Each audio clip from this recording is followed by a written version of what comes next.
You guys got questions? Chuck. Mike, what do you got, man? Why did you feel the need to make Veggie Elite GMO free? Well, Mike, there's a lot of genetic modifications going on in food production today, and the labeling parameters don't allow people to know what's really in the foods. The legislation hasn't caught up to what's going on in the foods. So what we decided to do is there's a third-party verification that allows us to send our stuff out.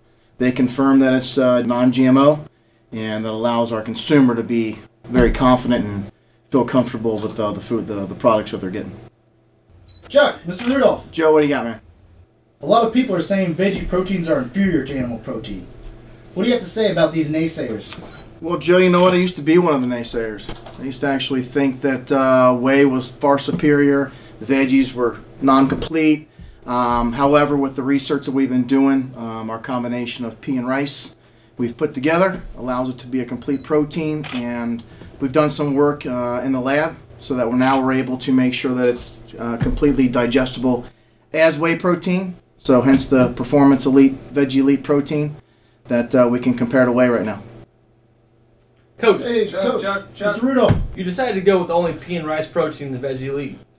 Do you regret that decision? No, sir, not at all. Those are the two proteins that are completely vegan, that show the amino acid profile of all the essential amino acids. What we've done is we've been able to put the two together so that we get the proper amino acid profile for being a complete protein powder. So that's why we went with the pea and the rice. Thanks, Coach. Chuck. Hey, Coach. Yeah, Mr. Mike, Rudolph. one more, man. What do you got? Some say supplemental enzymes just get destroyed by stomach acid and they're pointless to take. What's your take on that? You know what? A lot of them are. Fortunately, the R&D team here at MRM, we use what it's a plant-based enzyme blend. So we've actually got a lot of data showing the range of stability and activity with a plant-based enzyme product to be a little more sophisticated. It has a better activity at a lower pH range, so the acidity in the gut doesn't break down the enzymes. They're actually able to do their job.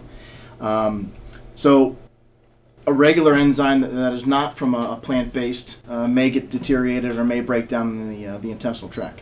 The one that we have, we know it doesn't. Hey, Coach, Mr. Rudolph. Yes, Mr. sir. Rudolph. What do you got? Coach, you claim your product is gluten-free. What do you have to say about that? You know what? Right now, there's the FDA is coming out with a definition to state what is gluten-free. We know that gluten causes a lot of allergies in people. Some very hard allergies where their stomachs get upset. A lot of people sometimes have nasal congestion, skin irritation, poor digestion. Anytime you have that inflammation from a gluten allergy, it also inhibits fat burning. Okay, so what we're looking at is being able to test our products, make sure that they're gluten-free so that they're optimal for our customers.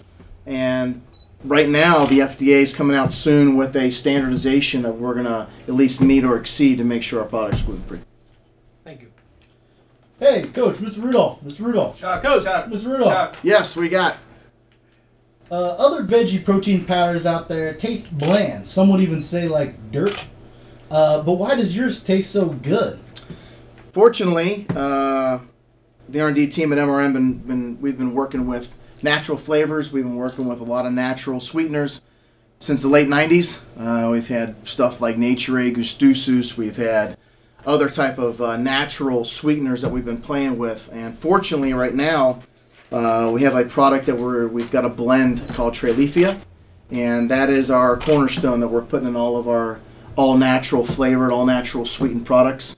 It's very unique, and our abilities to make the protein taste well, mask the dirt flavor that a lot of these pea and rice have, decrease the bitterness, but allow us to mimic that nice creamy flavor that we're supposed to get from chocolates or vanillas in our protein powders. Chuck. Hey, Yeah. Coach. Hey, Yeah, Coach. yeah. One last question. Far away. I'm running out of time here. Let's go. Whey is said to be the best recovery protein powder. What do you have to We're say talking about about vegetarian protein. that? I understand. I don't sir. want to hear anything about whey. I understand. Yeah. So, any other questions on vegan protein, vegetarian Sir, protein? sir, Mr. Rudolph. Yeah. Mr. Rudolph. The Veggie Elite is touted as a performance protein. How is that different than the veggie protein you already have in? The vegetarian Veggie Elite is digestibly corrected to match whey, and we know there's a lot of research backing straight protein after workout, protein intake for optimal absorption for performance aspects. Our veggie protein is a more of a complete type of food. So we've got carbs, we have extra fat, we've got an antioxidant blend, it's rich in fiber. So this is more of a between big meals where this can come into play and we can have a good source of food intake in between our bigger meals. Hey, Coach, Mr. Rudolph. No more questions, sir. No more questions. One more question. Last one. One more question. They say whey is said to be the best for post-workout recovery. Is that not true, or is whey is outdated? It's all about Veggie Elite. That's all I got to say. We're out of here. Coach.